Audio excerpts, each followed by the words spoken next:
areas na affected ng bagyong Christine, Pepito, and Marcy.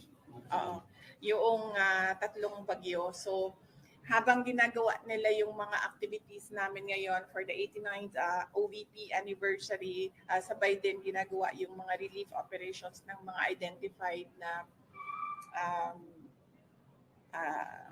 affected individuals ng pagbaha and landslide dito sa mga areas na ito.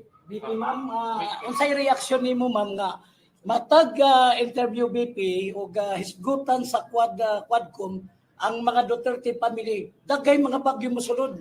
Pero if ever kung di ka hisgutan, why bagyo nga mosulod sa atong nasod? Unsay imong reaksyon na BP?